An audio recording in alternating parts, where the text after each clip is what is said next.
Isaiah. Steve Kime with the Cardinals. And we are live. Welcome to the Redbird Redzone. My name is Will. You can find me on Twitter at LiveOnThatSwing. And we have a new co-host. Why don't you introduce yourself?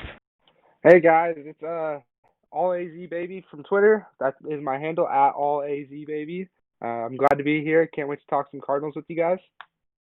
We are here to talk about the Arizona Cardinals. We are at this point, bi-yearly Arizona Cardinals podcast. And this is the 10th episode overall because we cannot finish a 10th episode to save our lives. All right, so some history. 10th episode was in the 2018 season. That was a fucking mess. Google Hangouts wasn't working.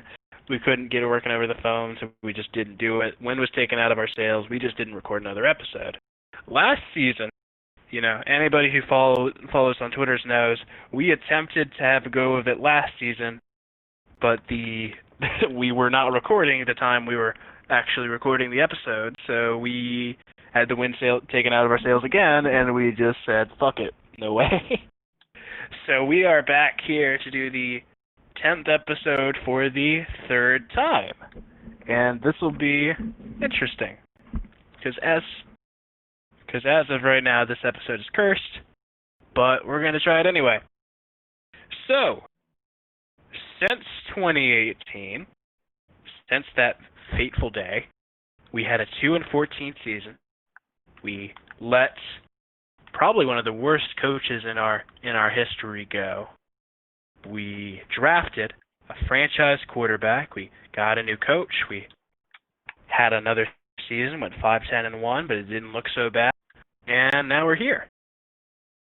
So let's talk some Cardinals. First things first. Let's talk about the offseason. Let's talk about free agencies. Let's do all that. So, the general transactions of this free agency weren't very eventful. We let some players walk. We let Demir Bird walk. He's kind of a nut. We let Pharaoh Cooper walk. Good special teamers, good returner, but kind of expendable. Cassius Marsh, let him walk. Again, we let Zach Kerr walk. Joel Walker. And so we didn't really let anybody major leave our team and go to another team. There have been some guys who haven't signed. You got A.Q. Shipley, trash. Charles Clay, trash. Clinton McDonald, who. Jordan Mills, who. Brooks Reed, who. Karan Reed, who. Brandon Williams, ha. So we did not lose any real big names in this free agency, which I think is pretty monumental because I don't think I've ever seen that before with the Cardinals. Didn't lose much. Yes, those guys were the starters last year, but unfortunately the talent was at an all-time low with this roster last year, especially on defense. We had Joe Walker covering tight ends, Cassius Marsh playing linebacker. It's just we didn't have the best talent out there, so losing those guys, I know it looks bad if you're paying attention from an outside standpoint, but we really established those needs this offseason. We filled the linebacker hole, filled the D-line hole. I just feel like next year, Vance Joseph will have a lot more options so this defense can succeed. All right, so as for the people we did re-sign, we re-signed DJ Humphries for a 3-year, $45 million deal. I think that's a bit over. I mean, that. Correct me if I'm wrong. That seems like premier player money. That's the amount of money Larry got for a 1 year. Well, for 1 year, $15 million per year. I mean, that's fucking the amount Larry got for his deal, basically. Well, yeah, he allowed 2 sacks all year, but he's not an all-pro. I feel like that GM Steve Kime is mainly focused on the man's ceiling compared to his floor, which could be a bad thing or it could be a good thing. We just gotta see if DJ Humphries can take that next step. He did play his first full healthy season. Am I correct? Yeah, I think this was his first healthy season. Yeah. Yeah. So That's taking a step in the right direction. Keep in mind, this dude was a first rounder. Oh yeah, Unfortunately, he absolutely. hasn't proven he's a first rounder yet, but I really hope he can. Out that contract, I'm not sure. It does give us security at left tackle because he'll put up decent pass blocking for you. 100%. Yeah. I'm just a little worried, I guess. As for the people we re-signed for 1 year, we re-signed Kenyan Drake, which is a solid re-signing. He's one of those guys who it's like he is kind of expendable in the long term because it's like this was a very like back heavy offseason. There were a lot of great running backs who were available this offseason, but I am glad we got Kenyan Drake back because when he was with us, he was pretty solid. Especially being 1 year, we saw some shines from Chase Edmonds. We just drafted Eno Benjamin in the 7th round, who, in my opinion, was one of the top 5 backs coming out of this class. But how he fell to the 7th round, we'll get into that later. But I feel what signing him to a 1-year deal does, it gives them options. And running back is the most replaceable position in the league, and you could see that with Todd Gurley, you could see that with David Johnson. It's just unfortunate for running backs. It's not a good thing to lock somebody up long term unless they're really that generational talent. So I feel like Steve Keim just getting 1 year with Kenyan Drake, especially coming off of a amazing second half. I'm pretty sure in the last 3 games of the season he had 7 touchdowns. If I'm not wrong. That sounds about right.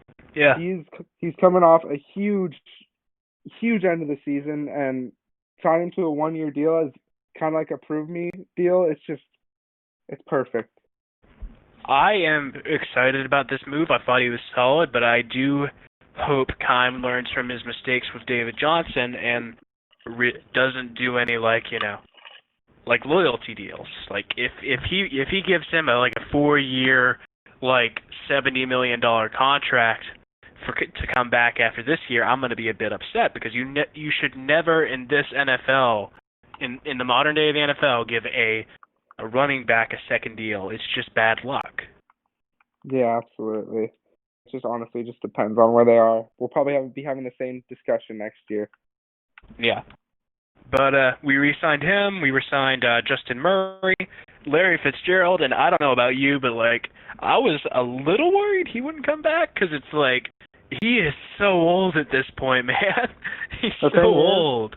The thing is, he knows what's going on in Arizona. He knows what's going to come of it. 100%. And a little bit of me was worried that he wasn't going to leave until he found somebody who could be like his equal, his replacement. And I think we have that now in DeAndre Hopkins. As much as I kind of dread saying this, I think this might be Larry's last ride. It definitely could be, but luckily with him is Fitzgerald is very healthy. He is not struggling on the field. His speed's a little bit lower, but he still has the same leadership. He still has the same hands. You don't lose hands over the years. Oh, yes, of course you can lose speed, but when you get into your 30s, you do not lose your hands. And I feel like Larry will be a perfect thing for this young team, and I feel like he will stick around at least 2 more years. And I know it's a bold prediction, but I totally see it happening. I really want that to happen. I just also really wish that he didn't make us have to pay $11 million a year.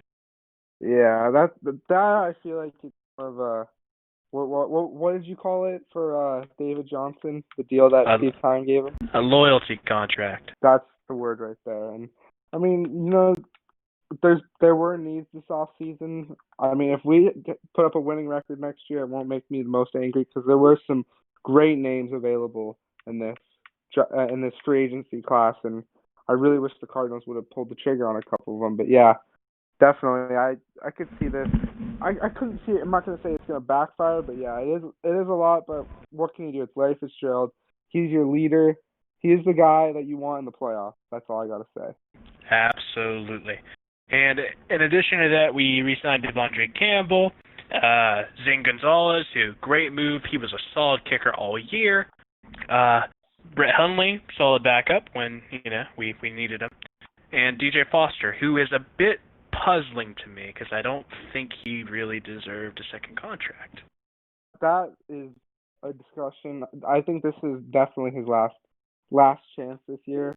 Because I think that I'm gonna make the prediction that unless DJ Foster sets the world on fire in the preseason, I think he's gone. Oh yeah, absolutely. I completely forgot about that because now adding Benjamin, you still got Chase Edmonds and Kenyan Drake in front of you, and I'll take Benjamin over DJ Foster in a heartbeat. I know DJ Foster has a connection with the Saguaro boys, with Byron Murphy, but unfortunately, if you can't stay on the roster, you can't stay on the roster.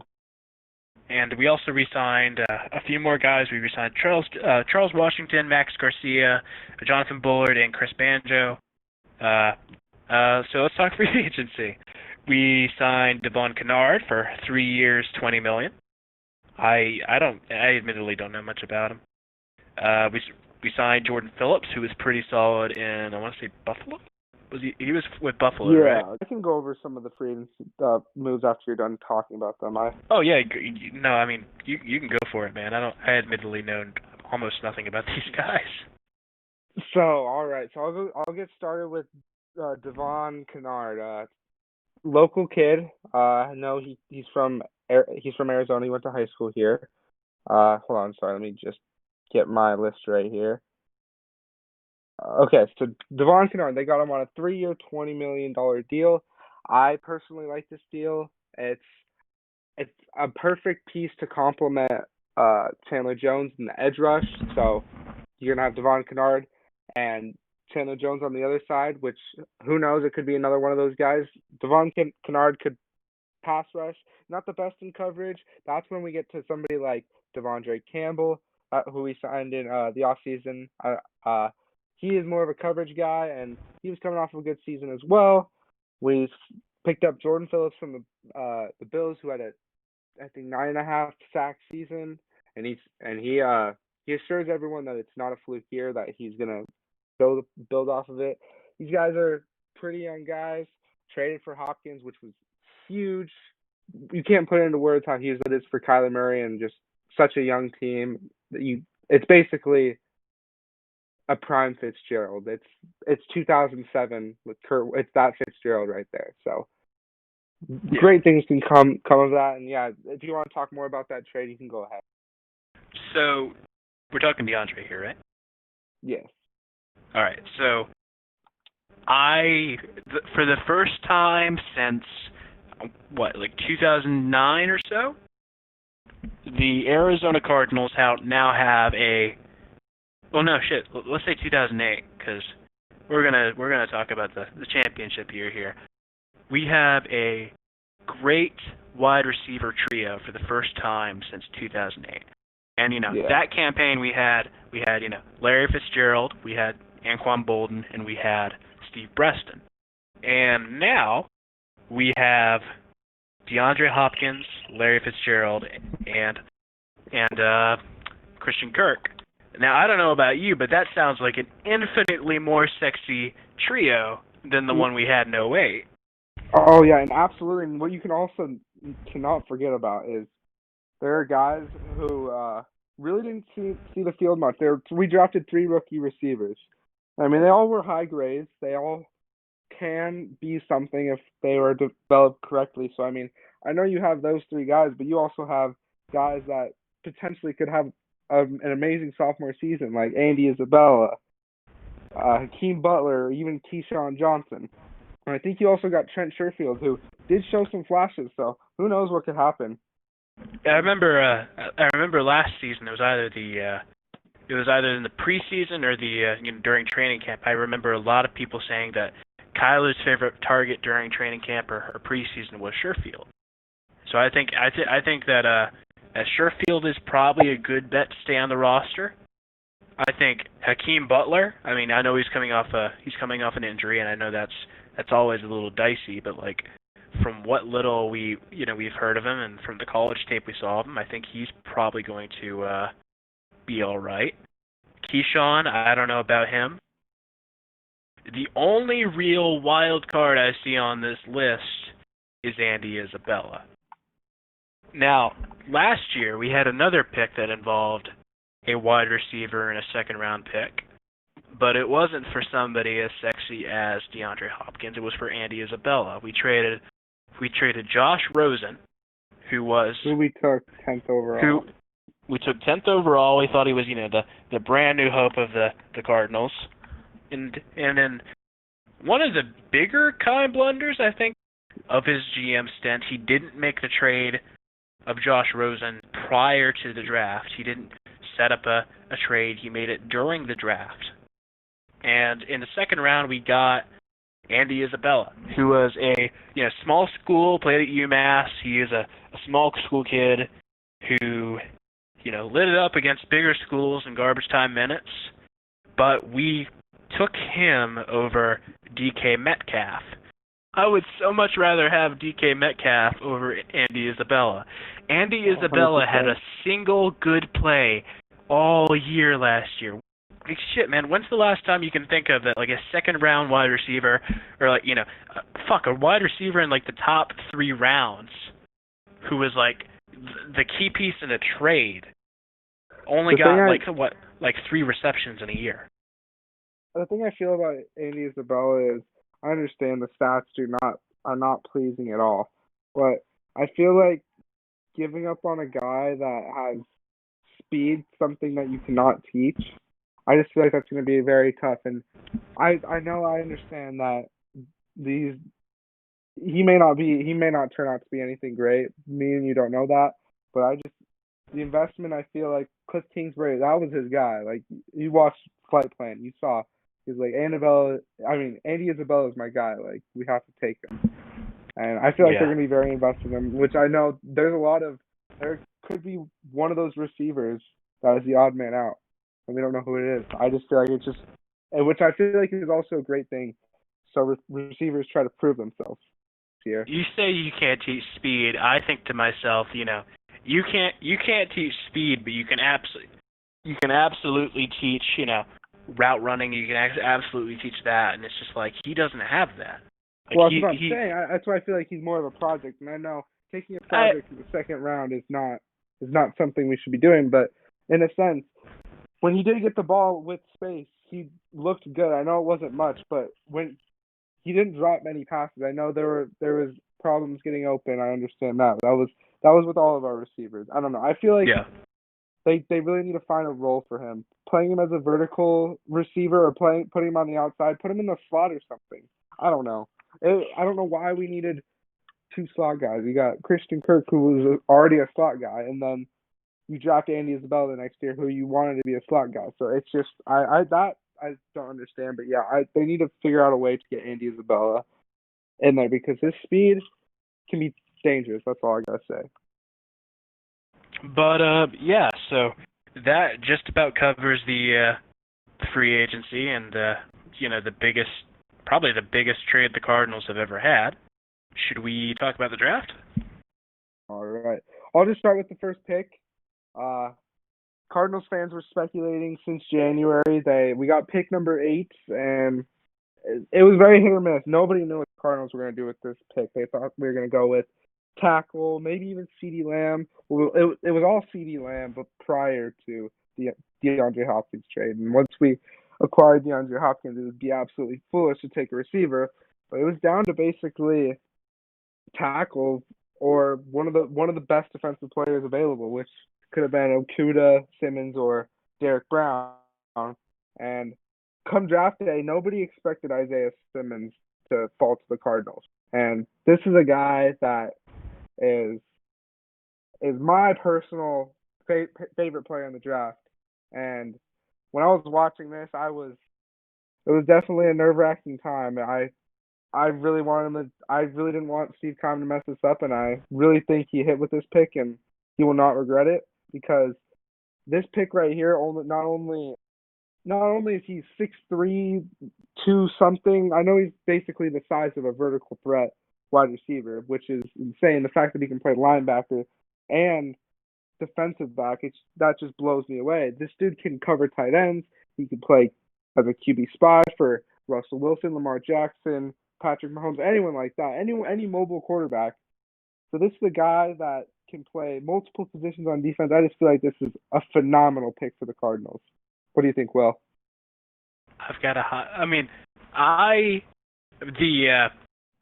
the mock drafts I had seen prior to the pick, prior to the draft, had us taking like offensive tackle or that kid, Derek Brown, is that it? Or Derek Brown or somebody like that. Those were like some of the most deeply unsexy things I've ever seen. You go from like, oh, we're gonna have a monster offseason. We're gonna pick up DeAndre Hopkins. We're gonna make a splash in free agency. We're gonna have a solid offseason. Then it's like, with the 8th pick in the NFL draft, the Cardinals select Tristan Wirfs. It's like that would have been a fucking letdown. I'm not gonna lie. I'm gonna lay my cards on the table here. I was a little hurt when we picked Isaiah Simmons. Nothing against this guy, but as anybody who follows me on Twitter knows, I've had my dick hard for CeeDee Lamb for the past year. So that hurt just a little bit. Now watching his tape, seeing what this guy has to offer, I say, yeah, he's pretty solid. I really hope that he is the guy we think he is. Yeah, there's no question that CeeDee Lamb is going to be a great player. Which I understand that I would have loved to see him in a Cardinals uniform and reconnect with Kyler Murray, which would have been beautiful for not only Cardinals fans, but I think with the NFL, they could have probably done some insane things. But if you think about it, like, where could we have put CeeDee Lamb? Like, especially since we've invested so much draft capital. And here's the thing. If we draft CeeDee Lamb, we're the first team in the NFL with a solid wide receiver quadrio. Well, that's the thing. I only get you so far, because if you cannot run the ball and you cannot stop the run on defense, then we're gonna be able to stay in games. The big problem last year was not the offense. Kyler could keep us in games, and the thing is, on the other side of the ball, we need our defense able to keep Kyler in the game, because if Kyler can't stay in the game, there's no point in having a franchise quarterback right there that you just spent the number 1 pick on. And one of the most viral moments from the combine is somebody asks, Isaiah Simmons very dumbly, "What position do you play?" Do you remember his response? Yeah, he says defense. Defense. He is essentially a fucking Swiss Army knife of a player who can, rush the quarterback as a linebacker one play, be a defensive end the next play, then play corner the next play or whatever. He could probably fucking toast bread if you want him to. And it's just, we've never had a player, well, on defense that could do that kind of thing. Now, This reminds me of our pick last year, Kyler Murray, in that he is a very deeply sexy prospect. He's a kind of player that makes other teams wish, shit, I wish I had drafted that guy. I wish that he was our guy. And, just like how, Kyler Murray and Lamar Jackson and to a much lesser extent Taysom Hill have become, the quarterbacks everybody talks about, and it's like in the fact that they're like the jack of all trades. I think that Isaiah Simmons might be the master of all. And I feel like with the number 8 pick, you have to get immediate impact. And I feel like Isaiah Simmons was that guy. I feel like he's going to be that guy that's going to give the most immediate impact. I know Brown would have been nice. I mean, I'm actually very happy in this pick. I'm glad Carolina took Brown. I'm glad nobody else took Simmons. I feel like Simmons had the most value from picks 5 to 10. I thought Simmons was going to go top 4 personally, but I feel like you get the most value at 8. You get the most immediate impact. You get something that nobody's ever seen before. You're going to get a lot more interest on your team. He's a flashy player. I don't know. I feel like he's going to be a fan favorite. I like the pick in hindsight, but in the moment I was devastated. I'm not gonna lie. Yeah, I could see that, because yes, I'm not going to discredit CeeDee Lamb. He, in my opinion, was the best receiver coming out of this class. And I know people disagree with me that Judy I'm actually going to back up for a bit. For wide receiver wise, for the Cardinals, they shouldn't have taken any other wide receiver unless it was CeeDee Lamb. Because just that connection, you can't trade that. You can't get rid of that connection. Yeah, chemistry means a lot in the NFL, and that was my argument going into that pick, that you make that pick not just because, having a wide receiver suite that vast would be insane. Like Valeria Mm-hmm. could retire on the spot, and we'd still be solid with that. It just seemed like, thankfully, I understand those things sound amazing on paper, but like we can score 50 points a game, but we can still give up 55. That's just the unfortunate thing. And that's what lost Cliff Kingsbury games at Texas Tech. They were putting up 40, 30 a game and losing by like 5 points. It's unfortunate. In this draft, they completely loaded up, and I'm gonna move on to the further round. So second round, we did not have that pick. We sent it to the Houston Texans, and they took Ross Blackwood, I think, or Blockwood. I don't know. It's something like that. But which is basically equivalent to what we did last year with Andy Isabella, because there's as much as I'd like to pretend that this is going to be a happy ending for the Texans, there's no way that this kid is going to be better than DeAndre Hopkins ever was. Yeah. So second round we did not have a pick, which is unfortunate. But then we get into the third round, and somehow Josh Jones falls to us. Josh Jones was rated by many as like a top 5 offensive lineman in this draft. He's not like your Jedrick Wills, but he was solid at Houston. He did not allow many pressures at all. Like, I think it was like 2 or something like that. He had 2 pressures in all 4 years playing there. I understand age is kind of an issue. I think he's 23 right now, but this dude is ready to go. I honestly wouldn't be surprised if he beat out Marcus Gilbert, or he could even move inside the guard. Well, I made the joke on Twitter when he was picked that there was, like, they were showing a draft tape. It's like, oh, here's your offensive tackle. And I joked on Twitter, like, there's no way to make offensive line game tape look fun, because it's just like, oh shit, look where he put his left hand. It's just like, but my only real concern with him is that, well, I've got 2. There's probably something we don't know about, and I'm very concerned that there's something we missed in either medical reports or scouting reports, because you don't have a guy who's slated to be the top 5 on offensive line just drop into your lap in the third round. That doesn't usually happen. Just to counter that one point. Okay. There's a lot of players that dropped in this draft, but like that's the weird thing. Like CeeDee Lamb going to the Cowboys, that was something nobody saw coming.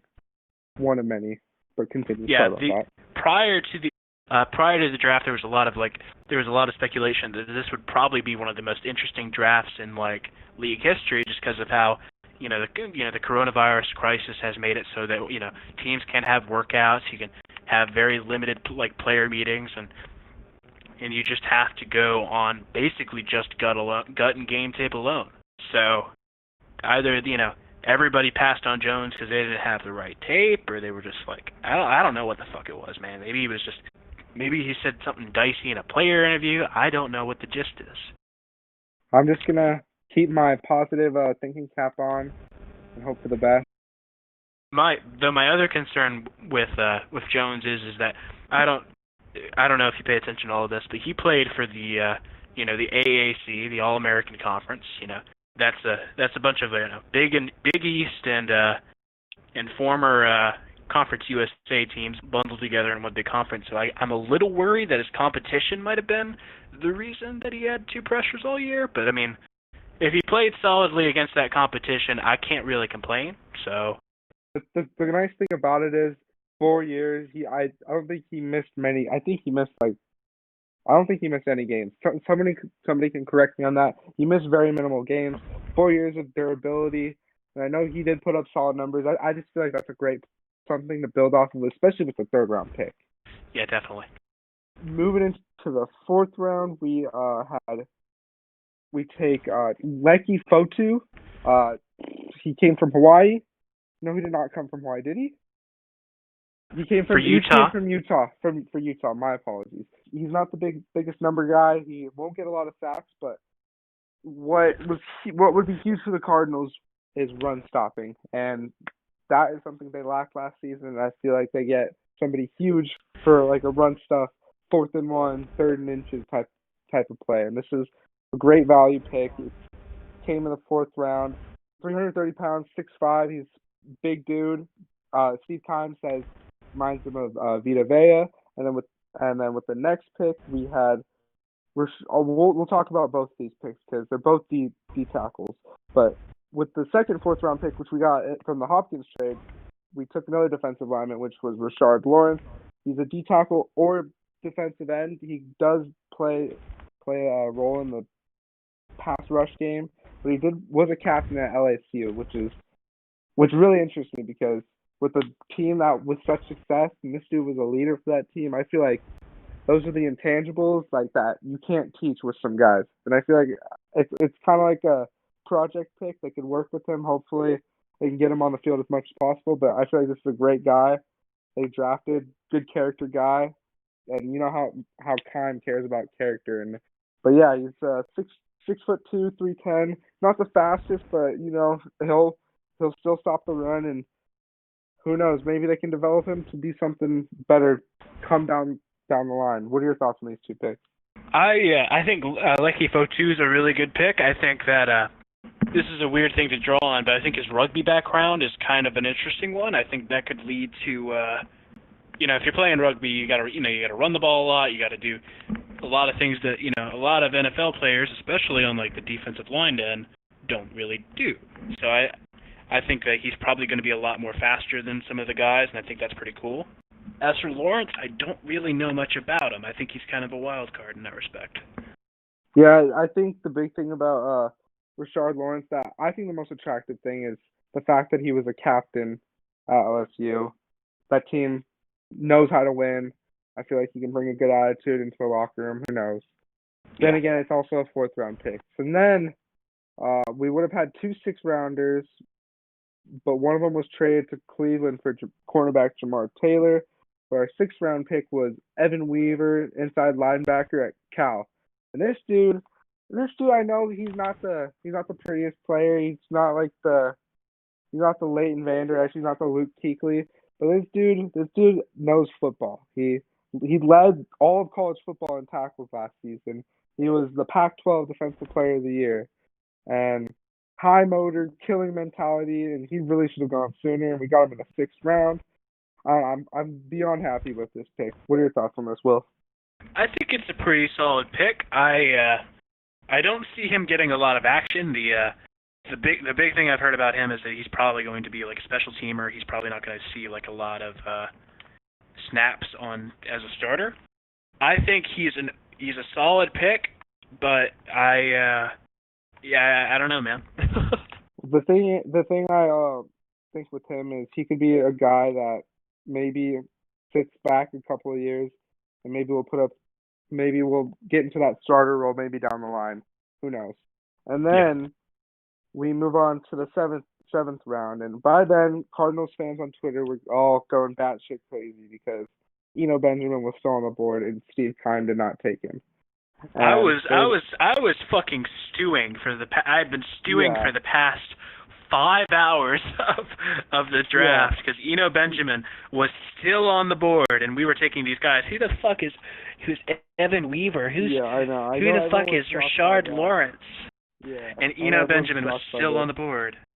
And I was so frustrated. With this pick, you seem to know a lot about so I'm gonna just give my little spiel on it. But yeah, Benjamin, ASU product, which is really nice. Last ASU player taken by the Cardinals was actually Pat Tillman, who was also in the 7th round, which is kind of a cool little coincidence. But Benjamin, very versatile guy, very, very fast dude. He works well in the passing game. He works well in the run game. He absolutely tore it up at ASU. And what else you got to say about this pick, Will?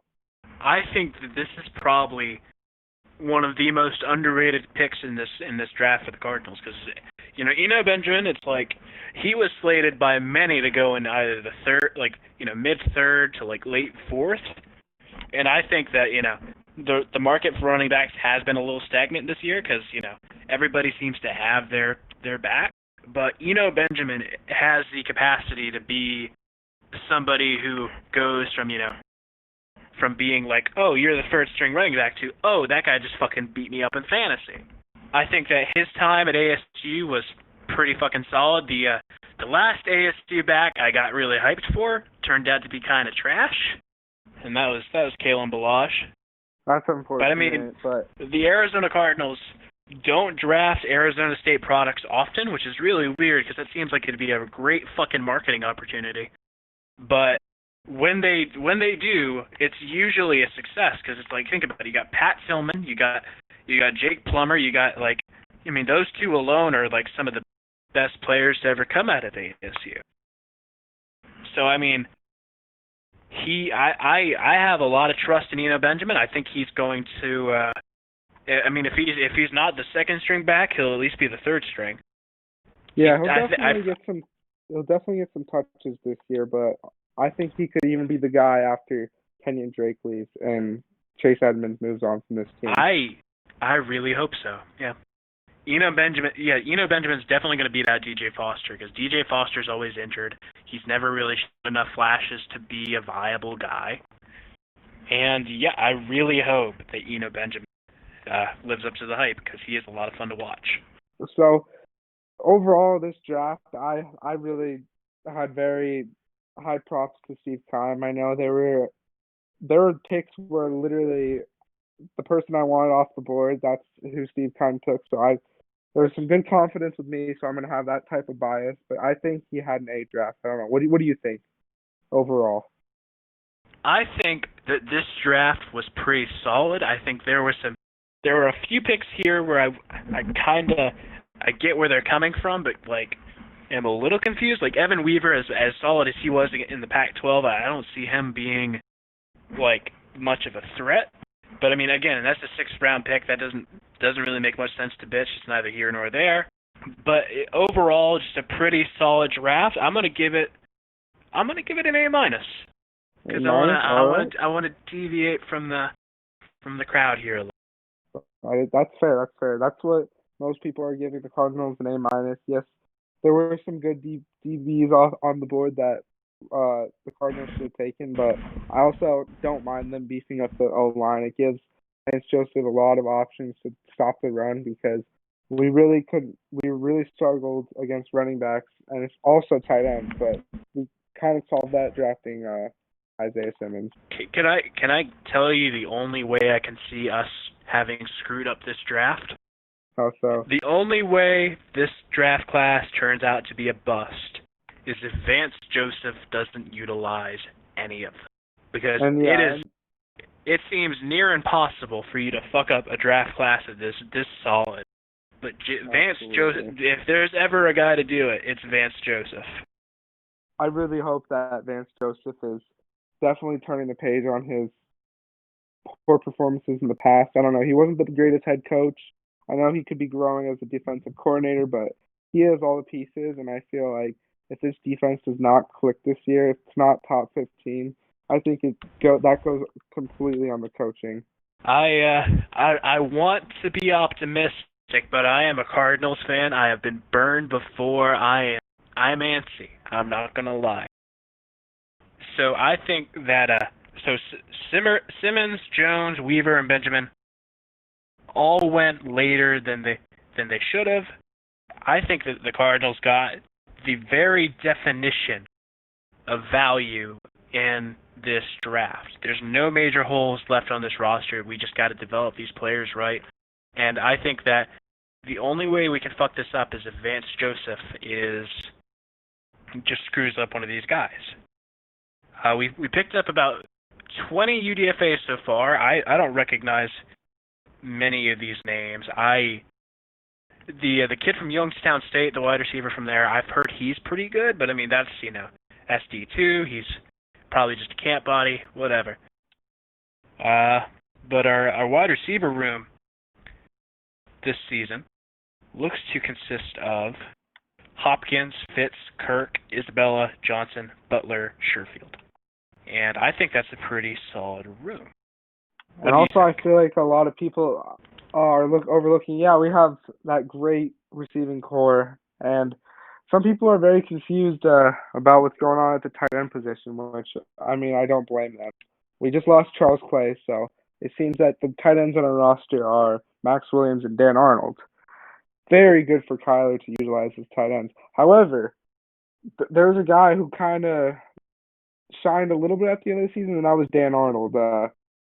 Dan Arnold caught 2 touchdowns last year, but I think he only played in, let me see how many games. He played in 3 games for the Cardinals, caught 2 touchdowns, 6 receptions for 102 yards, averaged like about 30 yards a game. I know it's not the prettiest, but it was apparent that Kyler would really enjoy targeting this man, and I feel like he could be a bigger impact next year. The dude is only 24 years old as well. I think that the only thing that has me a little worried is that we didn't sign another wide receiver, draft like another wide receiver late in the round to add to the depth chart. But the staff says they trust the core, and that they feel like this is a solid wide receiver room. But like shit, like there are like some wide receivers who didn't get taken in the draft who we could have like picked and like say like the LSU kid or like what's his face Rashard Lawrence. We could have picked there, and I'm a little surprised we didn't pick one because it seems like we always pick at least one position player. But I mean, I guess that just that fell to Eno, and I'm okay with that. Yeah, I feel like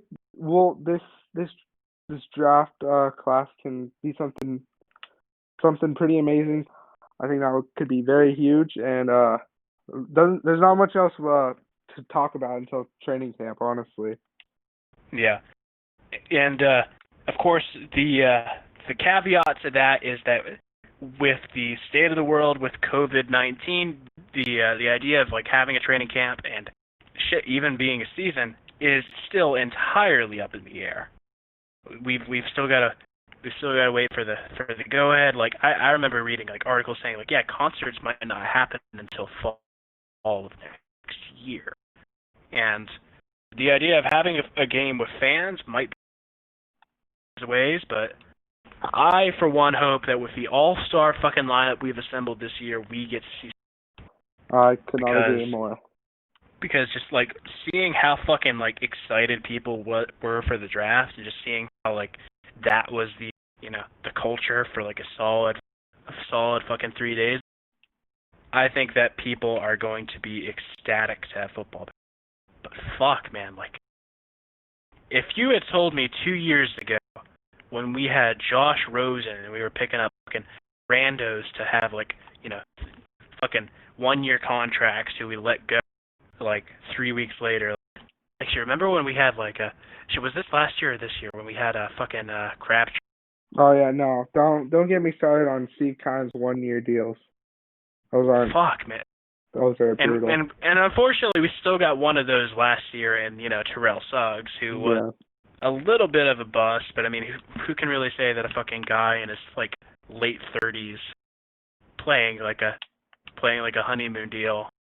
Yeah, I don't know. I know we could belittle Keim all we want, but I feel like he definitely took a step in the right direction, and I feel like the best thing Cardinals fans can do right now is show some confidence in that man, because I feel like he really, really did a good job this past couple months with this offseason. He really killed it. I think this has been a pretty solid offseason. I think that for the first time, I say this every fucking year, for the first time in a while, the Cardinals have hope. Absolutely. And for the first time in a while, the Cardinals are the quote-unquote team to watch in the NFL. Like, even in the Carson Palmer days, like, I didn't see a lot of people saying that, we were the sexy team, we were the team to watch, we were fun. Like, we were good, we were, like, dominant, but, like, nobody was saying, like, this is must-see TV every week. And I think now, with, this dominant receiver room, with the potential of how dominant our defense might be, and probably one of the best, well, this is way too early, one of the best quarterback draftings we've had in our team's history. This is going to be the team to watch if it all goes according to plan. And we've never been that. It is so cool that we're finally that. Fuck, man. Oh, shit. We just need to hope for a season. This off season has really seemed too good to be true, but I really feel like We deserve this. Us Cardinals fans. We haven't been the most spoiled in the past.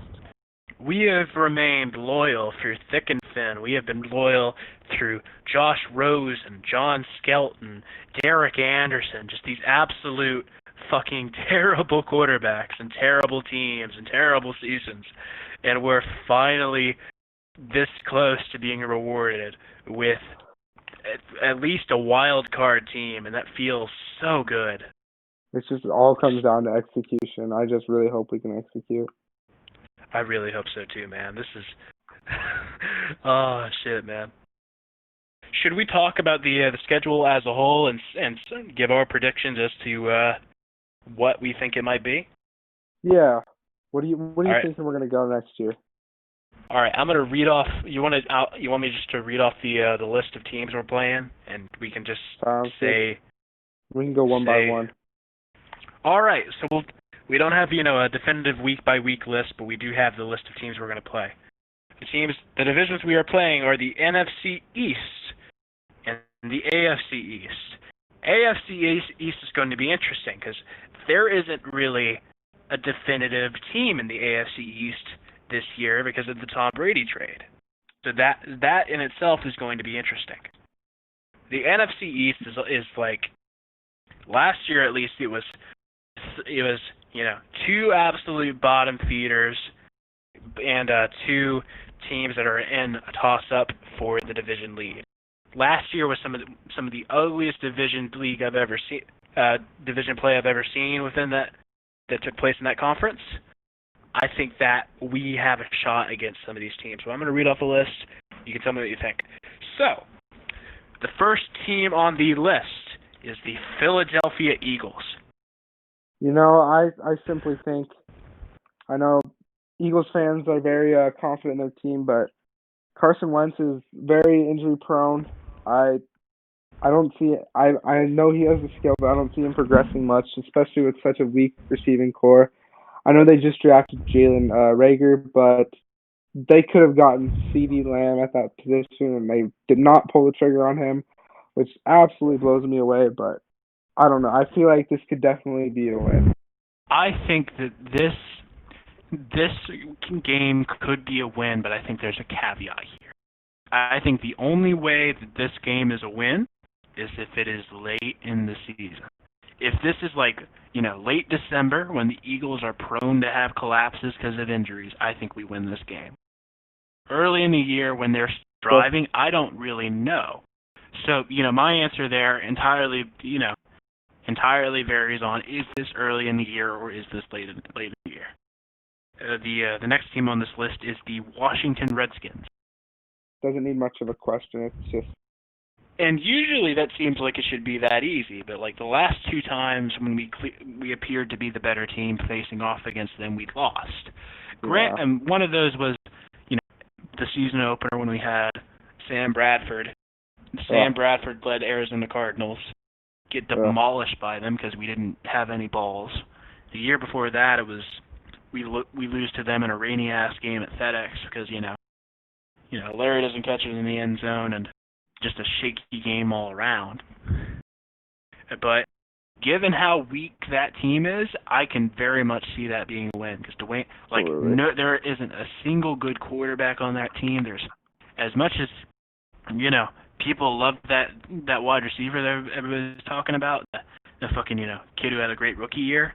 I don't see him being enough to overtake us. I think that's dope.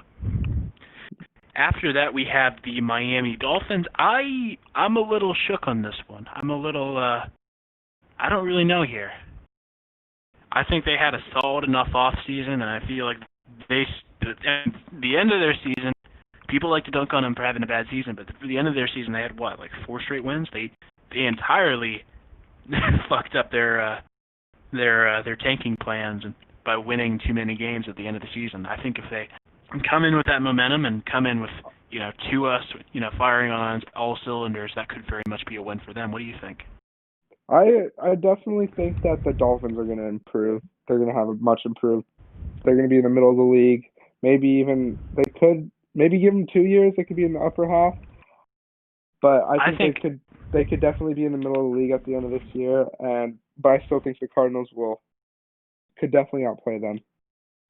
I think the only thing that I can say about that game is just like it'll very much come down to the defense because it's like I don't know if you look like the Dolphins receiver room lately, but they don't have any receivers. They've got like Devontae Parker and that's it. Yeah, they do that receiving. No receiving receivers, core, no. Yeah, that receiving back. core is kind of rough. But yeah, I do definitely see the Cardinals. They could definitely pull off a win against that team. Their receiving core is shallower than a West Virginian jean. Not the toughest opponent, but I definitely do think the Dolphins will have a better year. After that's the Bills, and the Bills are basically the consensus favorite to win the AFC East. I think Josh Allen is he's very much an interesting case because he's not a solid quarterback, but like when he is good, he's good. Like the best analogy I can think of, there used to be a joke about Rex Grossman, the Bears quarterback. Used to be like a comic of him. It's like he called his arm the drag, and it's like every time he's like, I'm going deep. He never makes his passes. He's just awful. And that's what I think of when I think Josh Allen. I think of that fucking Rex. But that's who I think of when I think Josh Allen. I think of that that Rex Grossman caricature of I'm going deep and missing every pass. Yeah, but I still think that the Bills could pull that win off. The Bills could definitely pull that win off. I think it depends on how well our defense is firing that week. Because I think that as much as we'd like to pretend that our defense is going to be solid next year, there's still a lot we have to worry about. Yeah. The Bills' defense is solid enough that I could see them giving our O-line trouble. So I think that's kind of a toss-up. I think that's probably an L. Because, yeah, it definitely could be an L. Even when we're solid, we have trouble beating the Bills.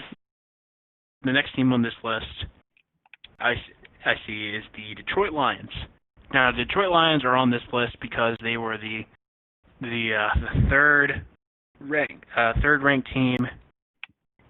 fourth-ranked team in the NFC East. So we're playing them at home. I think that there's going to be a lot of incentive for Kyler to win this game because as cool as it was to see him come roaring back last year against the Lions, I think there's still a little bit of discontent that we didn't win that game.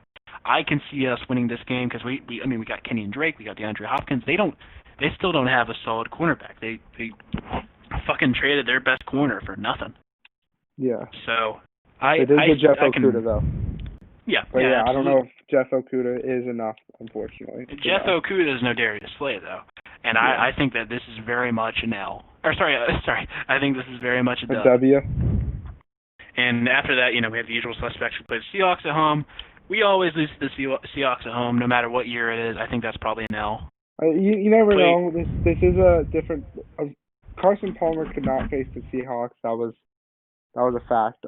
He did have the Cardinals just have a difficult time with the Seahawks. But last year, what I really enjoyed was the fact that the Cardinals really stayed in games against the Niners, and both times they really stayed in the game, and they both could have won that game, but they just didn't have that extra piece to get them above that. And I feel like they really tried to do that this offseason. So it could be interesting to see how the NFC West shakes up. I think the San Francisco Niners game, this is a hot take, especially considering this is a Super Bowl. It's at home. I mean, judging by the offseason we had, I could very much see the first Niners game at our house being, prime time, Monday night, early season matchup. That's how I'm seeing this go down. I'm not saying it's going to be in the 10-15 slot at week 1, but I think it could very well be, week 3 or 4 Monday night.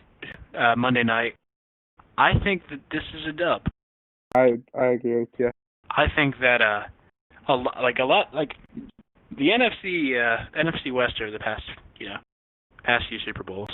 You had Jared Goff 2 Super Bowls ago, and you had Jimmy G last Super Bowl. I think that the Niners kind of reached their peak last year. I don't see them being as good this year as they were last year. Yeah, like you just said about the Rams, just losing a Super Bowl and then completely being back to square one. And then you got the Niners who just lost the Super Bowl. It could be interesting to see it. Will they progress as much? But I don't know. The thing that really carried that team to the Super Bowl was defense, and you saw in the Super Bowl when they faced a solid offense, it just didn't work. Richard Sherman got beat multiple times. Damian Williams ran all over them. It just I don't know. The Cardinals could really keep up with the Niners, so I could see them winning at least one of the games, and I could definitely see them taking one of the Seahawks games. And they've only accounted for 3 losses at this point, and that in my opinion is pretty good. And I feel like we could definitely beat the Rams both times, but we'll see. I think the best analogy I can give for the 49ers is, funnily enough, the Falcons after the season that they had when they lost the Super Bowl, because similarly to the Niners, they blew a lead in the fourth quarter. They had a humiliating Super Bowl loss, and the year after that, the Atlanta Falcons were 10-6, lost in the divisional in a pretty ugly matchup against the Eagles. And I think that I think the Niners have probably reached their peak last year. I think that we're in for an interesting year for them, but I don't think that this is going to be their year. I know talking about a divisional rival, I know they just drafted a good defensive tackle, but they ideally got that defensive tackle for the starting DeForest Buckner, the solid DeForest Buckner that the 49ers need, and they spent that pick on another defensive tackle. So I understand that the contract was giant, but it's kind of a head scratcher. The only thing I'm worried about with the Niners is how much of a pain that Trent Williams is going to be to go up against. Yeah, that is true. Because I feel like if Trent Williams, Isaiah Simmons is the matchup, it's going to be a toss-up. Yeah, but fortunately, you're forgetting Sackman Jones. Yeah. The Rams. Usually the trend with the Rams is that we lose to them at home. Well, at least since they've been in LA, we lose to them at home. But this year they have lost pretty much most of their roster. Their roster got fucking decimated this offseason, man. So I think this could very well be a year where we beat the Rams at home, which is something. I mean, even in the best Cardinals years, we've had so much trouble beating the Rams, and that would be monumental to us if we do. I remember even the 8-8 campaigns that Jeff Fisher had, they would still beat us, and it would be so humiliating. And I can't wait to see Sean McVay cry into his little clipboard because we beat him. It'll be so fucking fulfilling. Now, what other opponents do we have? Now we go into the away games. The away games, we got the New York Giants. I think that's a dub again. Absolutely. They haven't had a good enough off season to really say that they're going to be anything to worry about. You got Dallas at Jerry World. I think that might be a toss-up. I feel like that's a game we could lose because of just how dominant their entire team is. Right? I mean, they just drafted CD, but they've got Amari Cooper, they've got Michael Gallup, they've got fucking Zeke. I mean, there's not really a weak spot on that team that I could see us really exploiting. Yeah. The only way I see us losing that game is if fucking Dak makes a lot of mistakes, but I don't see that really happening. So I think that's probably an L. Yeah, I think it's ultimately up to when we catch them. Like you said with the Eagles, it's got to be when we catch them. It could be when the Cowboys are falling apart, and we saw that last year, or it could be when they're on their 5-1 start or something like that. Dallas never has good Decembers. That's the thing you can always recognize with them. Their Decembers are historically bad. Yeah. They could be having they could be 10-2 going into December and then lose every single game. Well, we just got to catch them in December. Yeah. So I think that comes down entirely to when we face them, because they can get pretty injury ridden at some points. But yeah. After that, we have the New York Jets. I think that's a dub. I don't think I have to say much more than that. Then it'll be a dub. What do you think? I 100% agree. Sam Darnold, seeing ghosts. This team just isn't loaded with that much talent. I know they have Jamal Adams, who any team would kill for Jamal Adams, but you have Sam Darnold, unproven Sam Darnold at quarterback. As much as I hope the best for the man, Sam Darnold is unproven at this point. I know Le'Veon Bell had a lackluster year. And keep in mind, their head coach is none other than Adam Gase, the guy who made Kenyan Drake look bad, the guy who made Devontae Parker look bad, the guy who made was Ryan a terrible Tannehill. Coach. Yes, this guy is a terrible coach, and he should not have an NFL job. And the New York Jets are making a huge mistake going into another year. We almost made that mistake, and I am so glad we didn't. Yeah, we took Cliff, and I'm glad we went with that route. Fuck yeah.